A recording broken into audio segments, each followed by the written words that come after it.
Good morning. This, honestly, the Christmas season is easily my favorite time of year. And real quick before I get started, I meant to do this earlier, and I just want to give a huge thank you to Blake. The stuff that you're seeing up above you and up here on the stage is, honestly, without him this week, it wouldn't have gotten done. He took time off of work to make sure this all got done, and conversations he and I had about Christmas and kind of where we were going to go and what we were going to do kind of sparked a lot of this. And it just, honestly, Blake, thank you. And honestly, I am one of those people. I say I love Christmas. I love Christmas lights. I love decorating. I think Blake actually puts me to shame. He loves the Christmas season as much as I do, and it's easy to see why it can be easy to love Christmas, because I mean, you get the lights, you have the gifts. People tend to be a little bit happier during this time of year, just in general, overall, on average. And what I wanted to do in this series is kind of look at how some of the things in the Christmas story mirror what we experience today in our common culture here, our current culture that we live in. And it seems kind of like, well, that doesn't make sense, because they lived thousands of years ago. They didn't have electric lights. They didn't have the stuff that we have now. And Christmas wasn't even a thing then, because Jesus hadn't been born yet. So, and the reality is, when you think about it, Christmas is such an iconic holiday. And what do I mean? I don't mean iconic as in like it's the greatest of all time. It's, we think of icons and we think of sports personalities or even movie personalities or cars or something. But when I'm talking about the icons, the things that we associate with Christmas. There are so many of them, from trees to lights to packages with bows on them, to turkeys or gooses or holly and ivy and mistletoe, and a chubby guy in a red suit that flies around the world with 8 tiny reindeer. And can I just be honest for a second?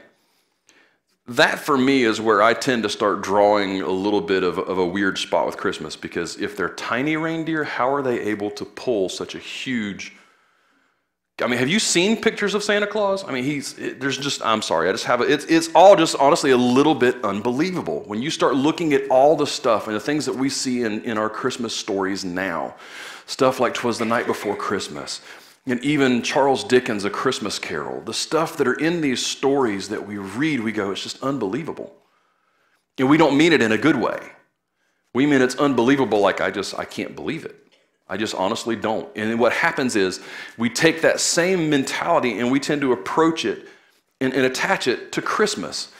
And here's kind of where I want to kind of peel the veil back a little bit and tear it down. And I want to lay your mind at ease a little bit. If you find all the Christmas stuff unbelievable, you're not alone. Because the Christmas story starts at a place where we usually look at it and we say that, and in that day, the angel visited Mary and told her she was going to be a mom. And she looked at him and made a statement that brings all of this back together to the place where Mary thought it was unbelievable too, to the point of, I don't believe it. In Luke chapter 1, verse 34, we see this, as Mary said to the angel, "How will this be? I'm a virgin." It was unbelievable for her too. She couldn't believe what she was hearing. Just like we hear the stories, and as we grow older, we hear the stuff about Santa Claus. We hear about elves and all these things. We go, I don't know that I believe it. And it's the same thing. We read stories like this, and we see Mary, and we see these characters that pop up off of the page. And we go, I don't know that I believe it. And then when we look at the story, we see Mary get to a place where she says, you know what? I'll do it. I'll go along with it. I'll just kind of humor you a little bit here, okay? Let it be as you have said. And in that moment, she's a lot like us. She's a lot like us. We know things and people tell us, hey, you're going to do this. Christmas, 1989. Okay, let's go 30 years into the past. Okay. There was a little boy who loved superheroes. At that point in time, he didn't have a glorious beard. He didn't have a beautiful wife or children of his own. But what he did have was an obsession for a movie that came out in which the title character was played by a man named Michael Keaton, who played two characters in the same movie, a man named Bruce Wayne and a man named Batman. And just like every other kid on the planet, I wanted as many Batman toys as I could possibly get. Now, granted, he didn't sound like that. That's Christian Bale's Batman. But I knew what I wanted. I wanted every Batman toy known to man, and I put on my Christmas list, I want this, and I want that, I want this, I want the Batcave, I want Batman, I want the Bat plane, I want the Batmobile, I don't want the Joker because he scares me. And I want this, and I want this, and I want this. And I had been told my entire life, if you're good, Santa will bring you what you want. To which I was like, okay. And then something happened. Mom, I'm sorry. I found them. So I knew what was coming. But let me ask you this. Has knowing that something was going to happen ever changed you or stopped you from being excited about what you were going to experience? Think about it for a second. You've worked 40 hours, 50 hours a week for 3 months solid. You wake up one day and you look at a calendar and it says vacation. And it's 2 weeks away. Or maybe you really, really like football. And you look at the calendar, somebody comes in and says, hey, listen, I got tickets to the Super Bowl. Or I got tickets to the national championship game. Want to go? You're like, yeah. Knowing you're going to go, has that ever stopped you from being excited about what you're going to experience? Looking at a calendar and seeing something that you just can't wait for, knowing it's coming, does it change how excited you get or the anticipation of what is coming? No, it doesn't. But for us, we look at it like, honestly, for me, I looked at it and I saw all those Batman toys and I went, I can't believe it. I'm getting everything that I hoped for. Man, no, I didn't do that. I saw, I'm getting everything I asked for. And it just made time slow down. I couldn't wait for Christmas morning to get there. I couldn't wait to go out and look under the tree and see all these toys under there and go, which one do I want to open first? And if you're like me, you tend to go for the biggest one first. You go for the biggest gift. You go for the thing that looks like it's going to have the most impact right off the bat. And so that's what I did. I went at it, and none of that, knowing that it was there, nothing changed my anticipation. Nothing changed how excited I was. In fact, it just made it stronger than ever. Because I knew what was coming, and I couldn't wait to get my hands on it. I couldn't wait to experience it. Much like my children know that we're going to be going on a very unbelievable trip in 2 weeks. They know it's coming, but it hasn't stopped them from being excited about it. It's actually 1 week away. Oh my goodness. But Mary, this is the thing about this. Yes, Mary found it unbelievable, but Mary in this moment received a message that confirmed for her what was happening. See, up until this point, she grew up Jewish. She grew up hearing stories and being taught history as far as things that were going to happen. At this point in time, she knew about a guy named Isaiah. Okay? Isaiah was a prophet, kind of like we talked a couple of weeks ago about Jonah and what Jonah was, and Jonah being a prophet and what that looks like, okay? Isaiah, before all this happened, had prophesied the fall of Israel to a group of people called the Assyrians and to the Babylonians. and that the nation of Israel would go into an exile. They would be taken captive and be held prisoner for a period of time. And then in the middle of that, as all this is starting to unfold, Isaiah prophesies that a king is going to be coming. That there's a king that's going to be unfolding, and this story is going to take place. And in Isaiah chapter 7, verse 14, we see this. Therefore, the Lord himself will give you a sign. Okay? At this point, the king that is currently sitting in Israel is really just not being very smart.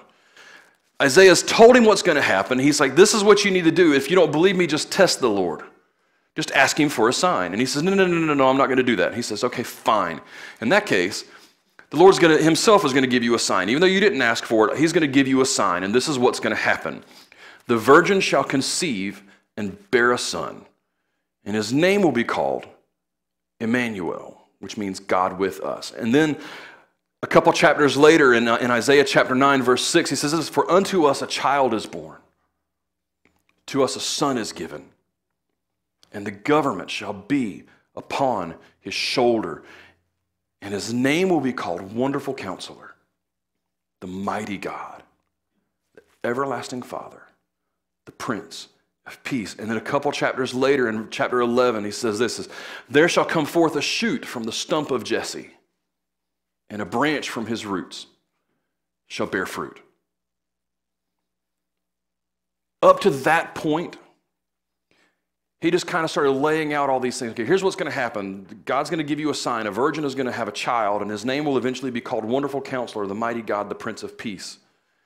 And the government will be upon his shoulder. And not just that, there's going to come, I'm going to tell you where he's going to come from. He's going to come from the stump of Jesse. Okay? The stump of Jesse means the tribe, the family of Jesse. And from that, there's going to be a branch that's going to come up from his roots. Okay? From the roots of that stump is where this whole fruit is going to happen. Isaiah goes as far as saying, you know what, the sign I'm going to give, this is how it's going to unfold. I'm going to tell you everything that you need to know. I'm going to tell you every gift that's about to come your way. All of your Batmans. Or maybe it's your My Little Ponies. Or your Cabbage Patch doll. Or Rock'em Sock'em Robot. Whatever that thing is that you wanted so badly to have. Now, if you have your Bible, here's where I want you to turn, okay? Turn over to the book of Daniel, okay? I know, well, wait a minute, we're in the Old Testament? Yes, we're in the Old Testament because this is really where the story of Christmas starts. We're going to go into Daniel chapter 9, okay? Daniel chapter 9. This happens after Isaiah. This happens during the end of all of these people that have come forth, and you're starting to see these things unfold. The nation of Israel is in Babylon. They're there. They were there for 70 years, okay? Then at the end of the 70 years, we've talked about this before, Daniel goes through and he sees all of these stories, all of these prophecies, and he realizes, oh, wait a minute. This is the 70 years. We're at the end of this time, and so he starts praying on behalf of the nation of Israel. God, forgive us of our sins. Clear this away. Bring us back. Restore us. And he starts praying, and nothing happens, nothing happens, nothing happens. And he keeps praying, and he keeps praying. And then the angel comes. And he says, Daniel, I want you to know that from the moment you started praying, God heard your prayer. But the prince of this nation rose up and kept me from being able to come. And so God sent another to distract him so I could come to you. And then in chapter 9, we get this. And this is the angel talking to Daniel, okay? I love this. Daniel chapter 9, verses 24 through 25. It says this. 77s are decreed for your people and your holy city to finish transgression. Okay, let's hang out right here for a second and to put an end to sin. Okay, 77s.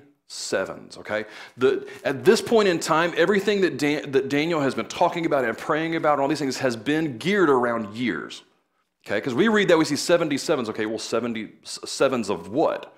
7 days, 7 hours, 7 minutes, 7 seconds, 7 years. Okay, 77s are decreed for your people and your holy city to finish.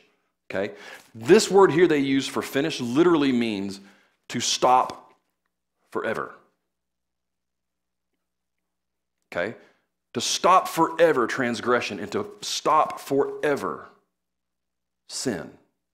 Now we look at that and we go, no, wait a minute, okay, so what you're saying, that doesn't make any sense. Okay, well, let's go to the next part of it, because that could be anything, right? Okay, so 77s are decreed for your people and for your holy city to finish transgression, to put an end to sin, and to atone for wickedness, to bring in everlasting righteousness, to seal up vision and prophecy, to bring about, to put the stamp on it and say, here's what I was talking about. And then to anoint the most holy place.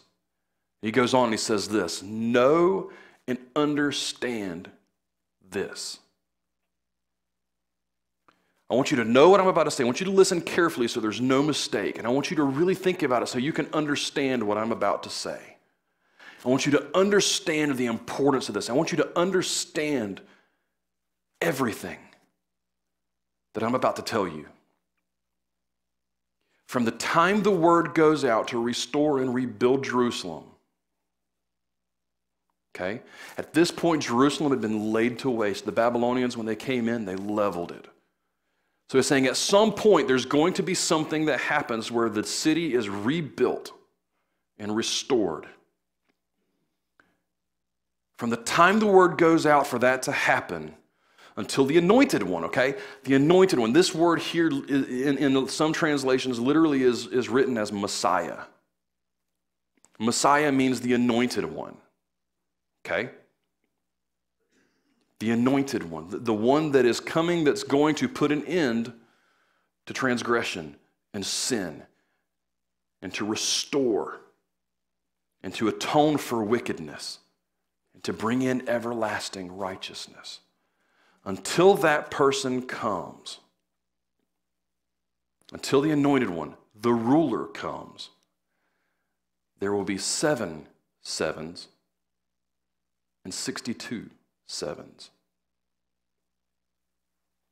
There will be 7 years and then 62 sevens. 7 periods of 7 years and 62 periods of 7 years. Isaiah and Daniel paint this picture, okay? A Messiah, an anointed one that has been anointed by God is coming. It's going to happen, okay? And even in the midst of this, he goes in another verse of Scripture, he actually talks about this. So he is going to be a light, not just for the Jews, but also for the Gentiles. He's going to be this person that's going to come. He's going to produce light, and it's going to shine out into the darkness. Not only that, but we're going to tell you about how long it's going to be. It's going to be about 490 years. Give or take, from the time that the order is given to restore Jerusalem. Pretty specific. So if I was to look at a calendar and say, you know what, on this day, on this week, at this time, I have a doctor's appointment. I know when it's coming. I know what's going to happen. And whether it's good anticipation or bad anticipation, it starts to build. This is where Mary enters the equation. Mary lived in a time that was roughly 450 to 480 years after Daniel, which puts her right in the middle of this time period, okay? Now, here's what's important about this. They didn't say that in that time period, right there about the time that we begin to think about, well, wait a minute, this happens, that time period's not up yet and Jesus is born, so it doesn't say that. It says that in that time period, there would be an end to sin. And the atonement would happen. Jesus died at 33 years old. You subtract 33 from that, and you begin to see things unfold a little bit differently. Mary would have grown up hearing these stories. See, up until this point, there were 400 years where God had been completely silent. No prophets, no revelation from God, none of that. Things had gotten so unbelievably bad.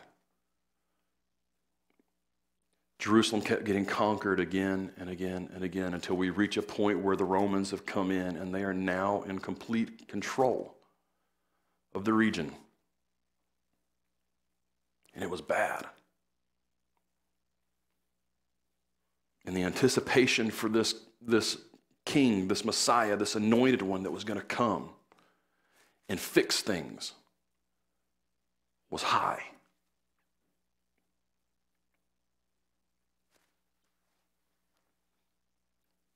Now, we read the Christmas story and we look at Mary and we think, oh, she's so godly. No. Mary was human. And I've said this before, most likely when Mary heard that message from the angel, she probably went, no, I don't believe it. And then when the angel said, listen, you're right. With man, this is impossible, but with God, all things are possible. And here's how it's going to happen. She probably was terrified in that moment because she realized, oh my goodness, this is going to happen. So why in the world then did she respond with, let it be to me as you have said. Let it be so. Let it happen exactly like you said. Let God come, let his spirit fall on me. Let him become the father of my child. Yeah. Why in the world does she say that? Because the entire nation had been anticipating this moment for their entire lives. They knew the prophecies. They knew what was going to happen. They knew, for the most part, kind of how it was going to happen. So here you find Mary who sits there and has an angel say, all right, Mary, you've heard the prophecies, you've heard the stories. Now, guess what? You're it. You are the one that is going to carry the gift of the anointed one, the Messiah, who will be called Mighty God, Wonderful Counselor, Prince of Peace, Everlasting Father, the Messiah, the anointed one, who will bring an end to transgression, who will bring an end to sin, who will atone for the wickedness of mankind and bring in everlasting righteousness.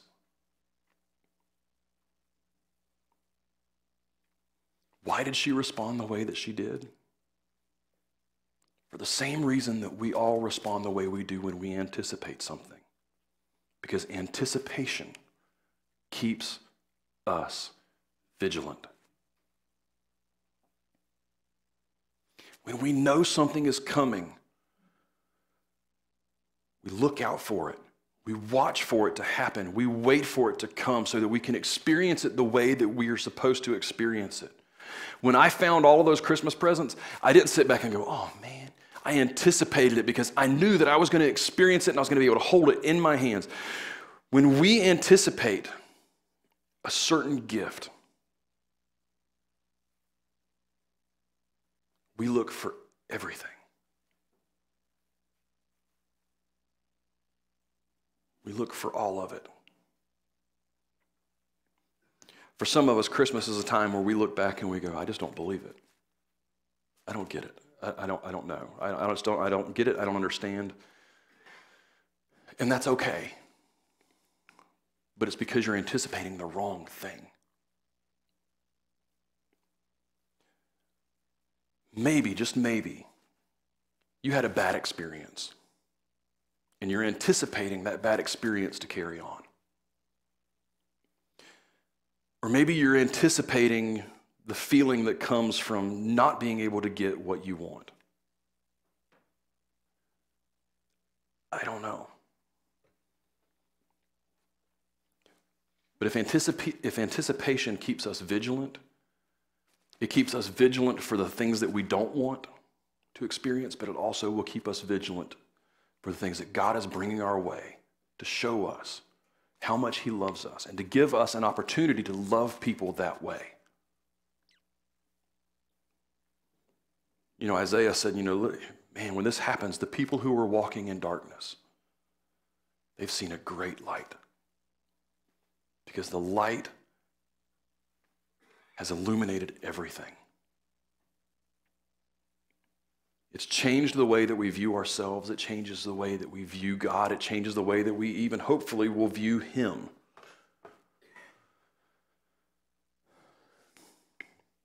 I don't know what your expectations are for Christmas. I don't know what things you hope happen, what things you hope don't happen. I don't know what you're anticipating. But I know what Mary was anticipating.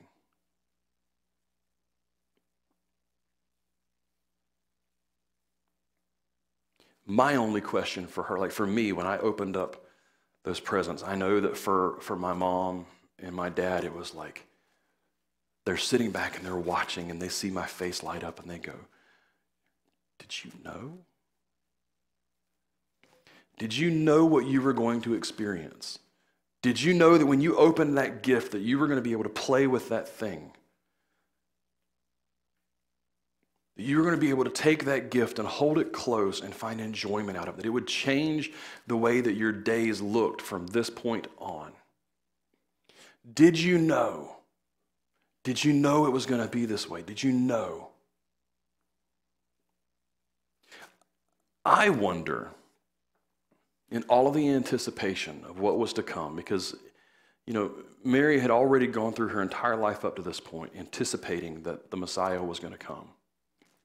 But then her anticipation shifted a little bit, just like it did for me. I was anticipating Christmas coming. I knew it was coming, but then when I saw the gift and I knew the gift was coming and I knew I was going to be able to experience it, my anticipation shifted from waiting for Christmas to anticipating the thing that was coming, that was quickly coming. So for Mary, she had been anticipating the coming of the Messiah, and then she was able to anticipate, oh my goodness, this is really happening. And I am going to experience God in a way that nobody else will. So I wonder, in her anticipation, did she really know what it was going to be like? After hearing the stories and the prophecies of what the Messiah was going to do, did she know?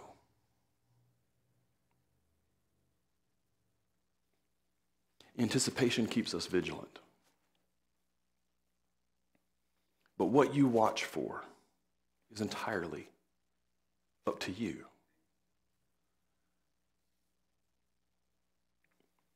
I don't know your story.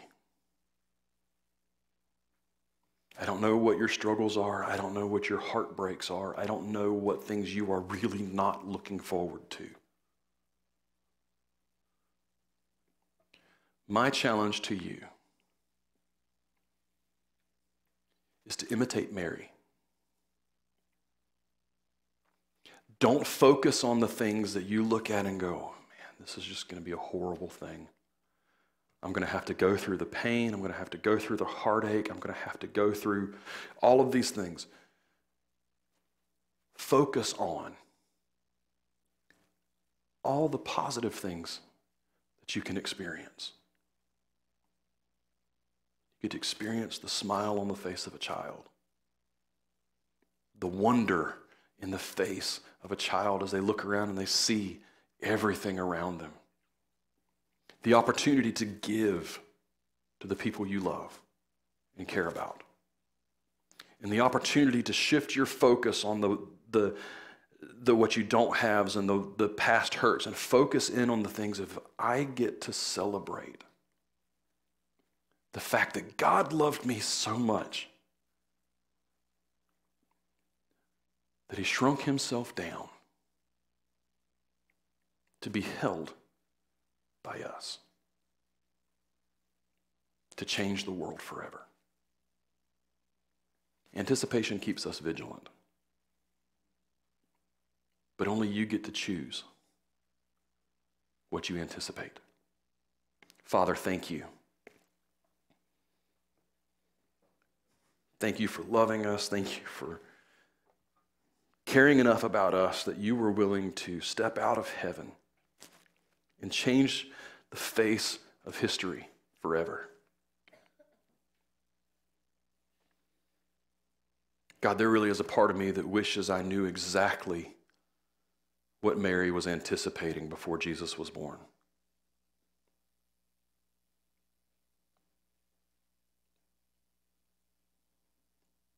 Did she really understand that when she touched his face, that she was touching the face of God?